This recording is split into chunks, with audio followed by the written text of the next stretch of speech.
Inaprubahan na ng Pangulong Duterte kamakailan ang Implementing Rules and Regulations o IRR na inihain ng Transition Committee para sa bagong tatag na Department of Migrant Workers o DMW.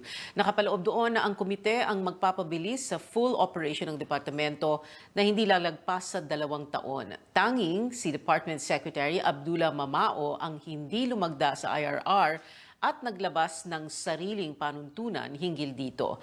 Kausapin natin siya ngayon. Magandang gabi po sa inyo, Secretary Mamao. So, sir, can you just tell us muna, ano po ba yung problema sa pagitan ng 4 na miyembro ng ng Transition Committee at ninyo? At sabihin nyo naman po sa amin kasi ito madalas na tanong to ng mga tao, no? Kapag merong hindi nagkakaintindihan, wala po ba kayong group chat? I have to explain this thing, Pia, because it seems that there is misinformation going on in the mass media and even in the social media about the implementing rules and regulations that were approved by the Transition Committee. The IRR mentioned in the memorandum of the Office of the Executive Secretary has to be verified. One thing, the memorandum was not signed by the President. It was not also signed by the Executive Secretary Medialdia.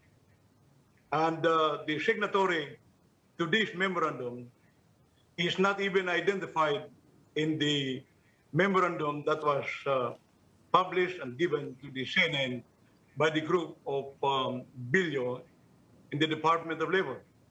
Now, as far as this memorandum is concerned, we do not see the validity of this memorandum because it was not signed by Medialdia. It was signed by one of the assistants of Medialdia, and we know as a matter of law that a delegated authority cannot further be delegated. And because this was not signed by Secretary Medialdia, this particular memorandum referred to in the report of the CNN should not be respected. Secondly, as far as the implementing rules and regulations that I had signed and approved, that was not the IR for me. It was not the implementing rules and regulations for me. It is the implementing rules and regulations approved by the Transition Committee. And I signed it on April 4, and it was published on April 6, and counting the period of 15 days from the publication of these implementing rules and regulations, today is the last day. So by tomorrow, the implementing rules and regulations that I had signed and approved is in effect by tomorrow, 15 days after the publication. Now, in the hearing... Well, Secretary, sir, yeah. I'm sorry, sir, but okay, so we get your point. No? You're saying na yung na-release po, walang pirma ni ng Pangulo, walang pirma ni ES Medialdea at kailangan i-verify pa po yun. Pero, okay, so we understand what you're saying already. Pero ang problema po natin, sir, is, and my question is, ano po bang nangyayari sa inyo dyan sa Transition Committee? The other members are Yusek Sara Ariola of the DFA, Dole Asek, Alice Visperes, POEA Administrator Bernard Olalia, and OWA Head Gerald Tan. Ano pa po ba ang problema sa inyo? Because I understand you are a member of the Transition Committee. So what is the problem sa inyo? Bakit ganito ang nangyayari? Bakit ang laki ng gulo ninyo? And that's why I was asking, wala po ba kayong group chat? Hindi po ba kayo nag-uusap? And if you do talk to each other, why is there so much misunderstanding? I don't have a problem as far as myself is concerned. I respect the other members of the Transition Committee. There is only one, by the way, only one transition committee. And this is composed of myself as the chairman of this committee. The members are the following: the administrator of the Philippine Overseas Employment Administration, the undersecretary of the office of OMWA, that the office of the undersecretary for Migrant Affairs, the head of ILAB, International Labor Affairs Bureau and Polo, Bisperas, Director Bisperas, Director Tan of the Reintegration Center, and Director Maglungsod of the National Maritime Polytechnic, and that of Director Villa Carlos of the DSWD Attache Office. Now, these are the members of this transition committee. I had been calling the members of this committee for a meeting. As a matter of fact, I even adopted the zero draft that was prepared by this committee before my appointment as Secretary of the Department of Migrant Workers. I had been calling them for meetings to discuss, to review, and finally approve the implementing rules and regulations. But unfortunately, some of the members of this transition committee refused to attend. They were boycotting my meeting.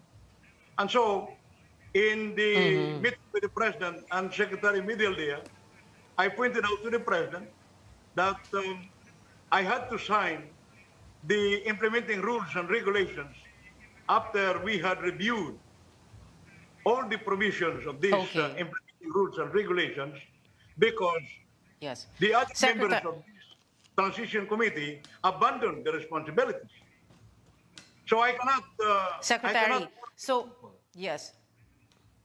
to attend the meetings that I Okay. had. Well, you're saying now, yeah, Secretary, I hope you can hear me. We're really running out of time, but I wanted to ask you this, no, because you're saying na wala kayong problema sa kanila, pero binoboycott nila ang inyong pinapatawag na meeting. So there is a huge problem. So my question, I will go straight to the point, and I hope you will go straight to the point also when you answer me. And my question is, ano ba itong away na ito? Ano po ba ito? Is this a turf war? Is it because they don't like you? Is it because they do not believe that you should be the Secretary of the Department of Migrant Workers? Ano po ba yung problema? Can you say it, sir, as briefly as possible and go straight to the point? From my understanding of the reasons why they were not attending the meetings, for those in the Department of Labor, they were saying that they don't have the clearance from Secretary Billion. And one from the Department of Foreign Affairs, Under Secretary Ariola, was saying that she did not have the clearance from Secretary Locsin. I could not control the actions of these people. They know that they have responsibilities to handle as members of the Transition Committee. And if they refuse to participate in the deliberations of the committee, I could so not Secretary, delay if you the say... deliberation. Yes. So, Secretary, if you say na walang clearance si Yusek Ariola and si ASEC Visperes doon sa mga boss nila, kay Secretary Bebot Bello at kay Secretary Teddy Boy Locsin, are you telling us that this is a turf war? Yes or no, sir? This is not a turf war. We are just doing our job. In my case, I'm doing my responsibility, handling all these things. As far as I am concerned, in accordance with law, I convene the meetings of the Transition Committee, and if the members are not attending the meetings of the Transition Committee, we don't have any other choice except to proceed with the deliberations of the committee. Just like what we did when we approved the implementing rules and regulations. The other members of this committee, the 6 members, do not represent the Transition Committee. We are members of the Transition Committee, but do not represent the Transition Committee. They cannot decide for the Transition Committee. Well, yes. Well, Secretary Mamao, it really looks like you do have a problem when it comes to authority. Sabi po ninyo, nagbo-boycott po sila ng meeting na pinapatawag ninyo at wala po silang clearance kaya hindi sila sumasama sa inyong meeting. So may malaki po tayong problema. Sana mag-group chat na lang po. Anyway, Secretary of Migrant Workers, Abdullah Mamao, maraming salamat po, sir. I hope we get to speak to you again. And by that time, we have more time. Salamat po, sir. Giving me